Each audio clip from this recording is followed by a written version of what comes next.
1월 27일 오늘의 말씀은 마태복음 5장 13절에서 20절입니다. 너희는 세상의 소금이니 소금이 만일 그 맛을 잃으면 무엇으로 짜게 하리요? 후에는 아무 쓸데없어 다만 밖에 버려져 사람에게 밟힐 뿐이니라. 너희는 세상의 빛이라. 산 위에 있는 동네가 숨겨지지 못할 것이요 사람이 등불을 켜서 말 아래에 두지 아니하고 등경 위에 두나니 이러므로 집안 모든 사람에게 빛이 있느니라. 이같이 너희 빛이 사람 앞에 비치게 하여 그들로 너희 착한 행실을 보고 하늘에 계신 너희 아버지께 영광을 돌리게 하라. 내가 율법이나 선지자를 폐하러 온 줄로 생각하지 말라. 폐하러 온 것이 아니요 완전하게 하려 함이라. 진실로 너희에게 이르노니 천지가 없어지기 전에는 율법의 1.1획도 결코 없어지지 아니하고 다 이루리라. 그러므로 누구든지 이 계명 중에 지극히 작은 것 하나라도 버리고 또 그같이 사람을 가르치는 자는 천국에서 지극히 작다 일컬음을 받을 것이요 누구든지 이를 행하며 가르치는 자는 천국에서 크다 일컬음을 받으리라. 내가 너희에게 이르노니 너희 의가 서기관과 바리새인보다 더 낫지 못하면 결코 천국에 들어가지 못하리라. 아멘.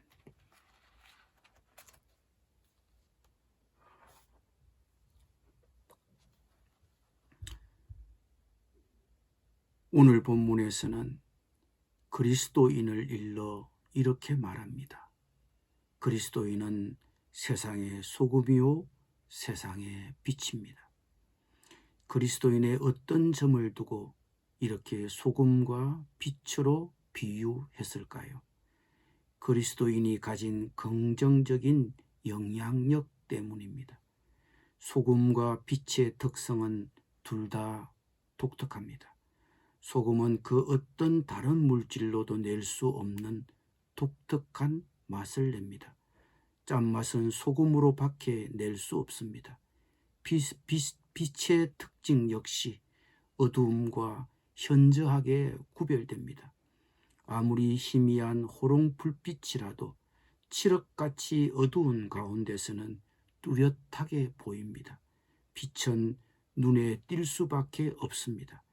그리스도인이 이처럼 소금같이 독특한 짠맛을 가지고 있고 빛같이 어두움을 밝히는 역할을 하는 것입니다. 물론 그 맛과 빛은 그리스도인이 가진 덕이고 소양이며 그 소양은 바로 팔복에 소개된 성품입니다. 마음이 가난한 사람, 슬퍼하는 사람, 온유한 사람, 의에 줄이고 목마른 사람, 자비한 사람, 마음이 깨끗한 사람, 평화를 이루는 사람, 의를 위하여 박해를 받는 사람, 이런 덕과 소양이 그리스도인이 가진 맛이요 빛이라고 할 수 있습니다. 그러면 우리가 속한 공동체에서 소금이요 빛으로 산다는 것이 어떤 것입니까? 13절은 말합니다. 너희는 세상의 소금이니 소금이 만일 그 맛을 잃으면 무엇으로 짜게 하리요?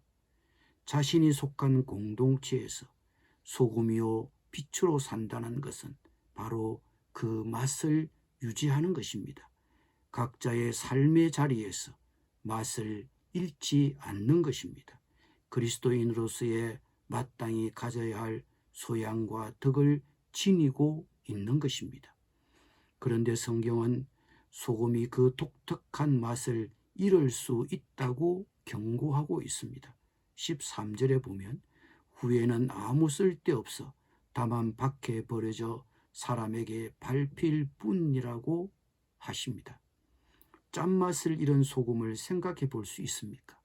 어떻게 소금이 맛을 잃을 수 있습니까? 상식적으로는 이해가 되지 않는 말입니다. 그런데 성경시대 팔레스틴의 소금은 지금 우리가 쓰고 있는 소금처럼 정제된 소금이 아닙니다.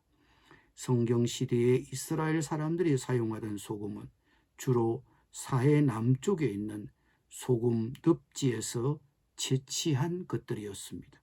그런데 여기에서 채취한 소금에는 상당한 불순물이 섞여 있었습니다. 따라서 보관을 소홀히 하게 되면 물에 용해되는 염화 나트륨 성분은 녹아 없어져 버리고 불순물인 흰 가루만 남는 경우가 종종 있었습니다. 물론 겉으로 보기에는 소금처럼 보이지만 더는 짠맛을 내지 못해서 무용지물이 되고 결국은 길바닥에 버려지고 마는 것입니다. 그리고 사람들에게 밟혀지는 것입니다. 그리스도인도 마찬가지라고 합니다. 우리가 밟혀질 수도 있습니다. 세상 사람들이 그냥 짓밟는 것입니다. 우리가 그리스도인으로서 예수님의 가르침대로 살지 못하고 말과 행위에서 그리스도인임을 드러내지 못하면 밟혀질 수 있습니다. 그리스도인이 맛을 잃으면 세상 사람들에게 손가락질을 받습니다. 마치 맛을 잃은 소금처럼 길바닥에 버려지고 사람들에게 밟힐 수밖에 없습니다. 참 아픈 얘기이지만 사실입니다. 2021년 여론조사기관 갤럽의 조사 결과에 따르면 전체 인구의 17%가 개신교 신자라고 합니다.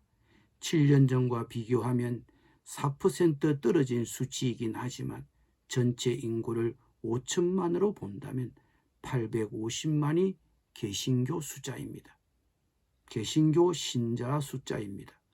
이 땅의 5천만 속에 대략 850만의 소금이 있는 셈입니다.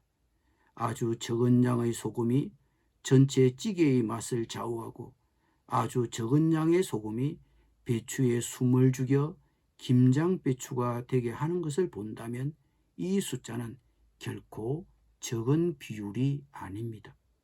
그럼에도 왜 여전히 우리 사회가 어둡습니까? 문제는 우리 자신입니다. 이 땅에 소금이 없어서가 아니라 그 소금이 맛을 잃어버렸기 때문이라고 진단해도 지나친 말은 아닐 것입니다. 소금이 맛을 회복하면 우리가 사는 이 세상과 사회는 그만큼 더 건강해지는 것입니다. 성경이 우리를 일러 세상의 소금과 빛이라고 할 때 그것은 세상 속에 살고 있는 우리 그리스도인의 영향력을 말합니다. 그리스도인은 어떤 형태로든 우리 주변에 영향을 끼치는 자들입니다. 소금의 짠맛은 음식에 들어갔을 때 그 진정한 진가가 드러나고 빛도 그 주변의 어두움을 비추어 주었을 때 그 진가가 나타나는 것입니다. 마찬가지로 그리스도인은 그 주변 사람과의 관계 속에서 독특한 맛을 내게 되고 빛을 비출 때 하나님의 아름다운 덕을 세상에 널리 알리게 되는 것입니다. 그래서 16절 말씀이 이렇게 말합니다. 이같이 너희 빛이 사람 앞에 비치게 하여 그들로 너희 착한 행실을 보고 하늘에 계신 너희 아버지께 영광을 돌리게 하라.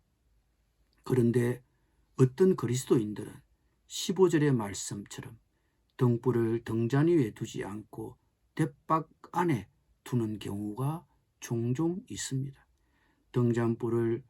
등불을 등잔 위에 두어야 멀리 비출 수 있는데 그 등불을 돛박 안에 두는 것입니다.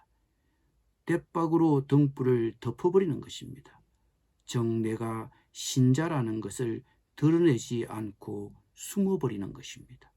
우리는 때로 믿는 사람이라는 것을 안 드러내고 싶을 때가 있습니다. 그러면 편하고 눈치 볼 필요도 없습니다.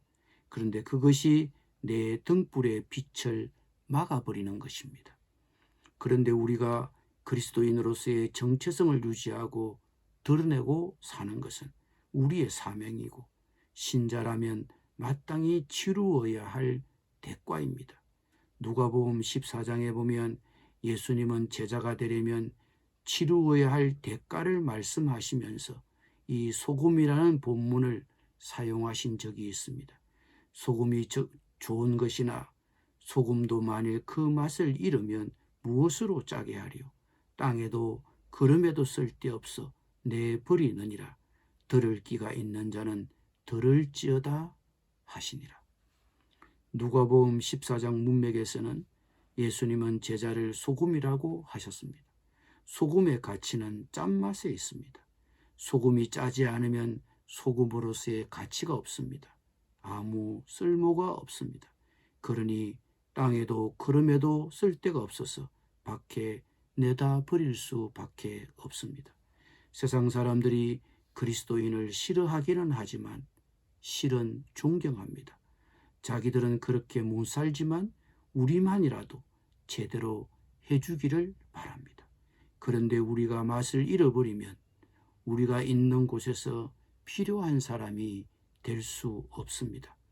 내가 있음으로 해서 그 공동체가 부패하는 것을 막고 내가 있음으로 해서 그 공동체가 맛을 내는 그런 그리스도인을 세상은 원합니다. 신자가 된다는 것이 무엇입니까?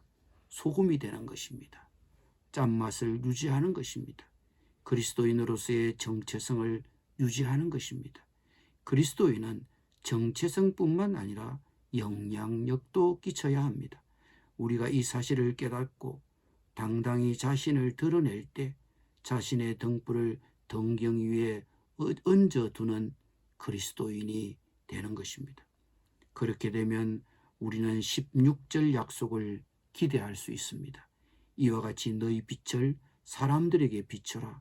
그래서 사람들이 너희의 선한 행동을 보고 하늘에 계신 너희 아버지께 영광을 돌리게 하여라. 자식이 잘 되면 사람들은 그 부모를 칭찬합니다.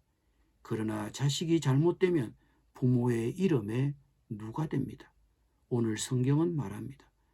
하나님을 믿는 그리스도인들이 세상에서 잘해야 하나님이 영광을 받습니다. 내가 잘못 살면 하나님께 누가 돌아갑니다. 그러나 내가 잘하면 하나님께 영광이 돌아갑니다. 그러니 사는 것 자체가 전도요 선교인 것입니다. 기도드립니다. 주님, 우리가 빛이요 소금으로서 자신의 정체성을 잃지 않고 영향력을 드러내어 하나님께 영광을 돌리는 삶이 되게 하여 주옵소서. 예수님의 이름으로 기도드립니다. 아멘.